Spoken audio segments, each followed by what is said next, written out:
combat.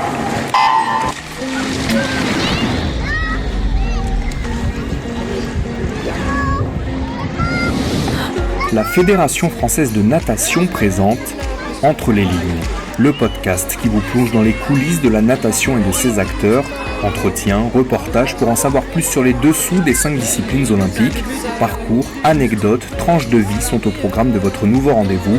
Retrouvez également toute l'actualité de vos sports préférés dans le mensuel Natation Magazine et sur le site www.ffnatation.fr.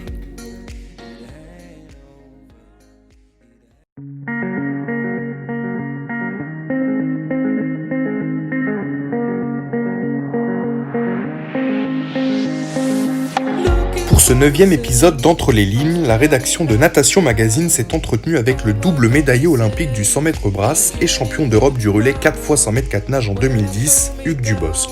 Originaire du Havre, le brasseur mène désormais une vie loin des projecteurs. L'équipe d'Entre les lignes est revenue avec lui sur le récent confinement, sa vie en dehors des bassins et son métier de gendarme maritime. Bonne écoute. Merci Hugues de prendre un petit peu de temps pour nous.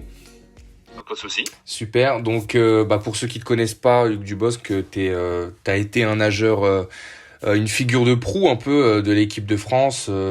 T'étais spécialiste de la brasse, du 100 mètres brasse, du 200 mètres brasse. T'as des médailles de bronze, d'or, d'argent, que ça soit pour les championnats d'Europe, les Jeux Olympiques, etc., etc. T'as arrêté, ça doit faire presque une petite décennie que t'as arrêté la natation. Est-ce que tu gardes un œil sur les performances des nageurs français et plus largement de la natation? Ouais, c'est vrai que ça fait bientôt 10 ans. Là, je me rends compte que j'ai arrêté la natation et si je garde un œil, je garde un œil éloigné parce que ma vie actuelle me permet pas d'être à fond là-dedans. Mais bon, quand il y a un grand championnat, un truc comme ça, j'essaye de m'informer des résultats et puis de voir ce que fait l'équipe de France, quoi. Bien sûr, bien sûr.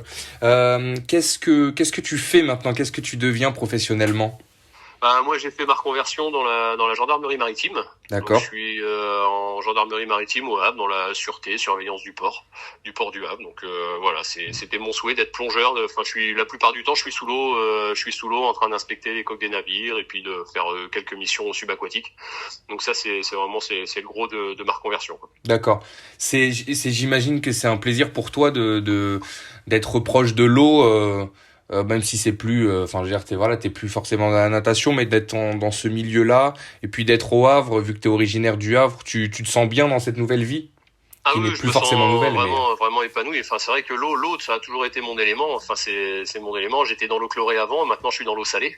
D'accord. Et le fait de garder ce contact-là, moi, ça me va parfaitement. C'est dans cet élément-là que je m'exprime le mieux. Donc, même tant au niveau quand j'étais nageur que maintenant au niveau boulot, c'est là où je me sens le mieux. Donc voilà, c'est vraiment, il y a vraiment un point commun entre ma vie passée et ma vie actuelle. C'est l'élément liquide. D'accord.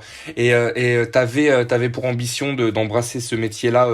Même quand t'étais encore actif sur le plan sportif, tu savais déjà que t'allais faire ça? Oui.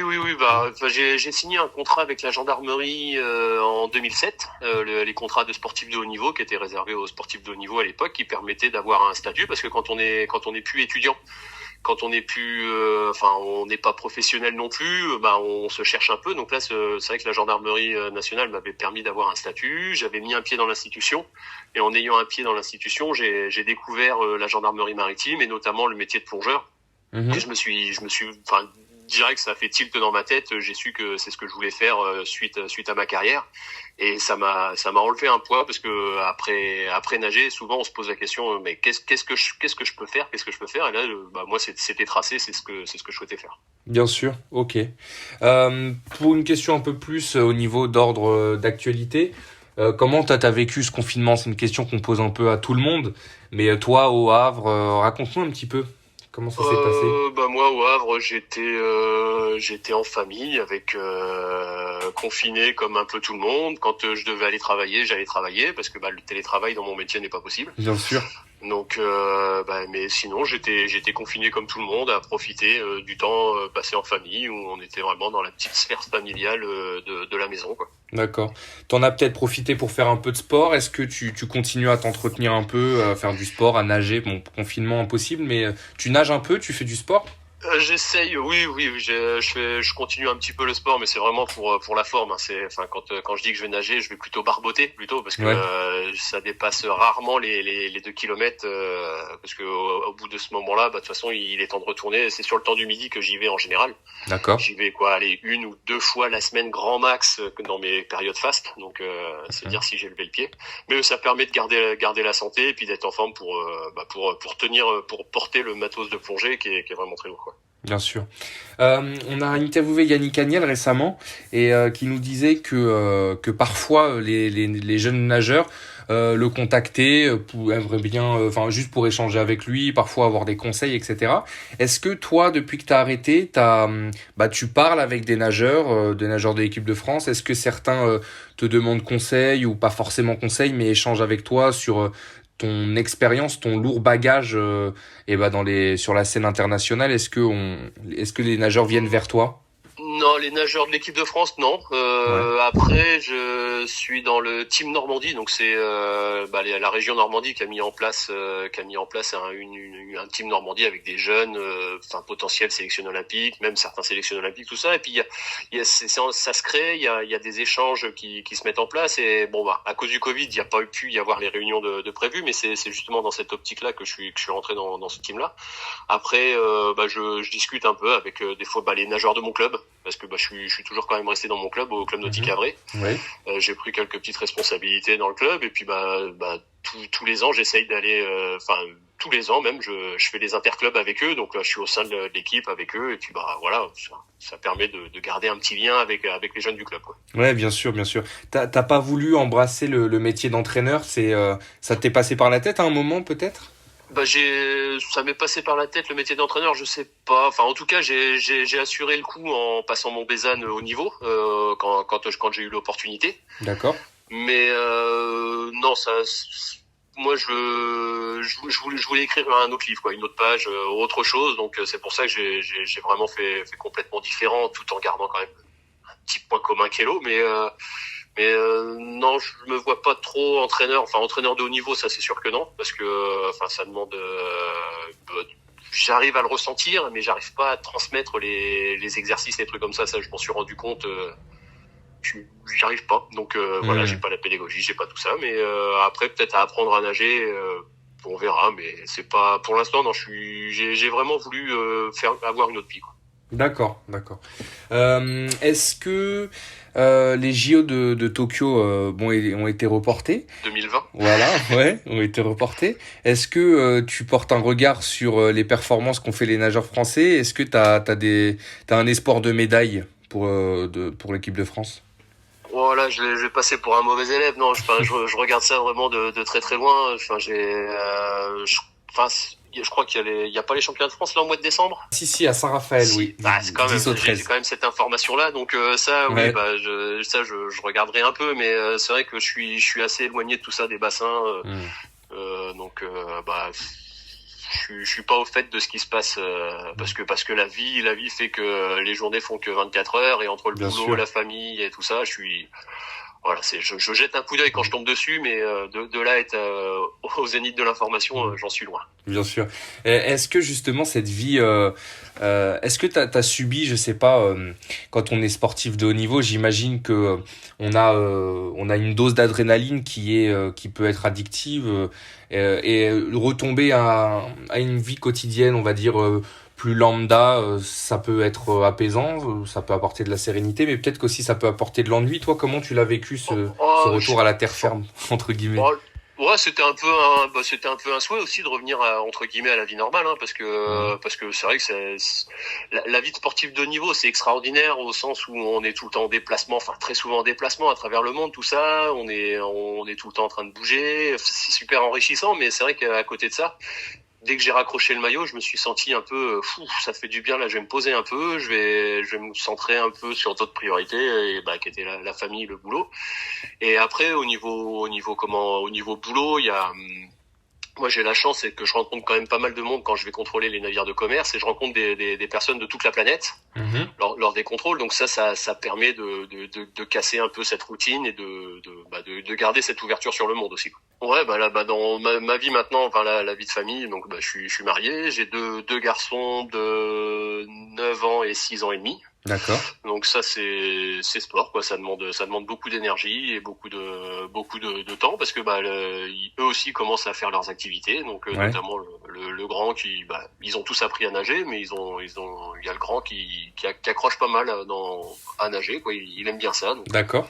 Donc voilà, faut les emmener à l'entraînement, il a commencé un petit peu avant le confinement, il avait le passe compète à passer, donc il a fait sa première compète et ça lui a bien plu et on va voir s'il continue. Et il est spécialisé en brasse lui aussi, ou il apprend... Non, il est pas spécialisé du tout. Non, il est encore au tout début là. Il apprend les nages. Lui, ce qui l'éclate, c'est d'être dans l'eau, d'être avec ses potes, d'être sous l'eau, à faire des coulées les plus longues possibles. Et voilà, c'est surtout là-dessus qu'il s'éclate quoi. Bien sûr. Oui, donc moi je voulais juste savoir par rapport au Havre. J'imagine que quand on a la chance d'abriter un sportif, même un ex-athlète comme toi, peut-être qu'on t'a contacté pour, je sais pas, avoir pour des initiatives locales, municipales, que ça soit le sport ou autre. Est-ce que t'as cette envie de t'investir localement? Moi, oui, m'investir localement, je l'ai fait ça redate un peu. J'avais fait un challenge avec un copain qui est maintenant l'adjoint au sport à la mairie. On a nagé, on a fait Deauville, Le Havre à la nage, donc traverser l'estuaire à la nage. Ça faisait 25 bornes, on a mis 5 heures et demie. 6 heures même. Et c'était pour lancer une association pour les gamins des quartiers sud du Havre. Les quartiers sud, c'est les quartiers proches du port, de la zone industrielle, des zones commerciales, industrielles, tout ça. Et donc du coup, on a lancé une association comme ça pour que les partenaires, les économiques, les collèges, lycées, écoles primaires, tout ça, qu'il y ait une mayonnaise qui se mette en place pour le bien-être et pour que des gamins de ces quartiers-là, quoi. D'accord. Ouais, donc tu t'investis à ton niveau avec le temps, t'essaies de te rendre disponible. Je m'investis. Pour moi, l'objectif, c'est vraiment, comme moi, je suis du Havre, quoi. Je suis arrivé au Havre, j'avais 5 ans. Je me sens havré. J'ai grandi au Havre. Donc s'il y a des choses comme ça qui se mettent en place, c'est au niveau local, c'est au niveau du Havre que je souhaite faire ça, quoi. T'as vu que donc avec le confinement, etc., le sport a été un petit peu relégué. Est-ce que pour toi, c'est important que le sport reste, pas forcément au premier plan, mais reste quelque chose de très présent dans la vie des gens, là, malgré, on va dire, ce grand reset là qu'on est en train de vivre?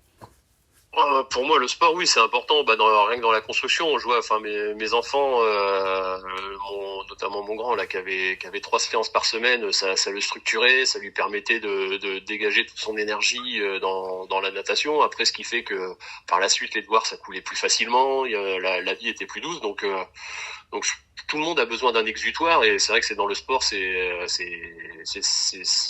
une des qualités premières du sport, c'est de pouvoir se défouler et puis de refaire un reset pour soi-même. Donc le sport, oui, il faut pas l'oublier.